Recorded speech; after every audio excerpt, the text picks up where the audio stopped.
Guys, what is going on over at Bungie HQ? Let's talk about it. So on the 30th of October, Jason Schreier tweeted that Bungie was laying off some of their staff. Initially, this came as a bit of a shock, but as info filtered out through Paul Tassi, IGN and other news outlets, we got a clearer picture of the struggles going on behind the scenes. Before I say any more though, I'd like to wish the affected employees the best of luck finding another job, and I hope they're doing okay, as it's never nice to be put in this position, especially when it's none of your own fault. As the dust started to settle, we started to find out who was actually getting laid off. First up were the community managers. I find this a bit of a strange one really. Bungie has always been a champion for community togetherness and transparency, so them deciding to move that team out of the door is something that I personally don't understand too much.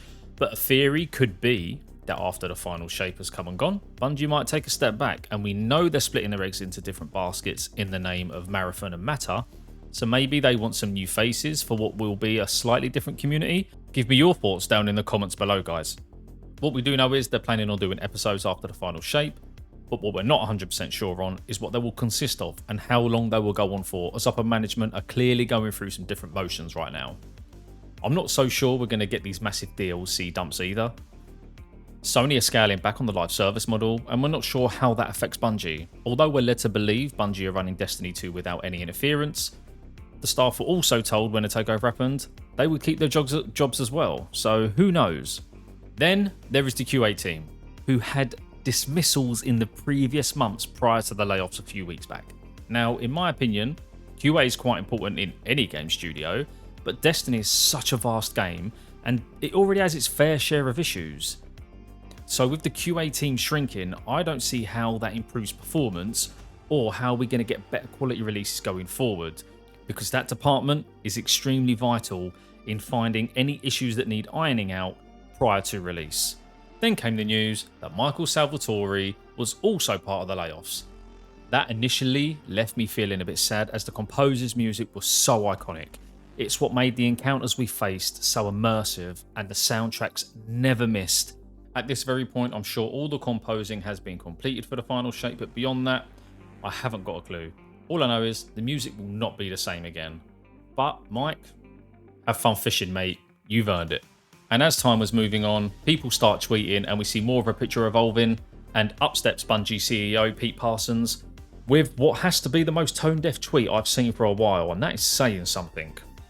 Let me read it for you. Today is a sad day at Bungie, as we say goodbye to colleagues who have all made a significant impact to our studio.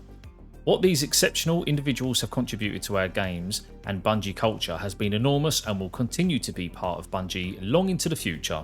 These are truly talented people. If you have openings, I would highly recommend each and every one of them. Yes, Pete, it is a sad day for the very people you fired or laid off. It's just unfortunate them same employees have to suffer because the likes of you and other management can't do their jobs correctly. Then Bloomberg put out an article stating Bungie staff were told the company were projected to miss revenue targets by a whopping 45%. That is massive. So with Lightfall not landing too well despite a spike in player numbers, it seems the continued and blatant favouritism towards Eververse and microtransactions has bit them in the arse. Current players always see Eververse getting nice updates, and the actual activity vendors and activities themselves getting scraps, and new players have to shell out money for expansions that are not even viable in the current game. If you go onto Steam, I don't know what the cost is, but I'm going to guess it's over 200 quid. It must be a massive layout to actually get everything, and then when you do play some of the older stuff, it's not even relevant today. It's ridiculous. It's nothing but pure greed, and people have finally woken up to it. Staff have even voiced their concerns to management, but that landed on deaf ears, and what did they get in return? The loss of their jobs. Apparently, management forfeited some of their bonuses as well, but this negligence should have seen them out the door. I've also seen blame put on Sony, but the word on the street is if Sony hadn't actually purchased Bungie, the studio would have been in serious trouble. That shows how badly business has been handled, guys. It's just not on. So, what next? Jason Schreier also reported that the final shape will be delayed until June. Bungie apparently want the final shape to be better than Forsaken or the Taken King, and the feedback they've gotten so far is that the new DLC is good, not great.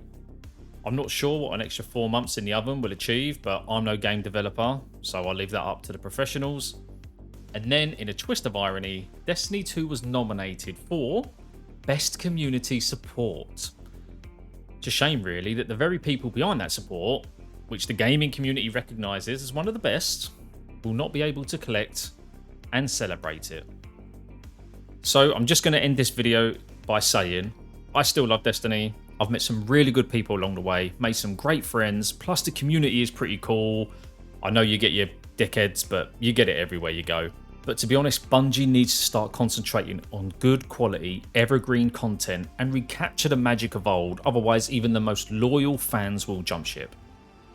In the year 2023, we have been absolutely spoiled with new releases, and there's a lot of great games coming out. So Bungie actually has to over-deliver this time round and really lean into the player experience again. If not, the final shape could well be the last big DLC we see. I really hope Bungie pulls this off. I'm just not sure the powers that be will lean away from the microtransactions and under-delivery and actually lean into the enjoyable core gameplay experience we all so desperately want. But fingers crossed, guys, because for all of us, we do love the game. It's brought us great memories, and we'd all love to see it carry on. I don't just want to see it fizzle out. Not like this, anyway. I'd love to see it go out with a really good bang if it was to ever die out. But I suppose in terms of the layoffs and stuff like that, unfortunately, that's just business. That's capitalism. That's just how it works. It's not right, but I don't know what else to say other than the best of luck to everyone that's been affected. It's not been a great year for the gaming industry as a whole. Record profits, though, I think, which, again, doesn't make sense. But, hey-oh, people have to get their bonuses. But that's it for me rambling on, guys. Let me know your thoughts down in the comments below. And as always, if you've enjoyed the video, please hit the like button. But take care, guys, and I'll see you on the next video.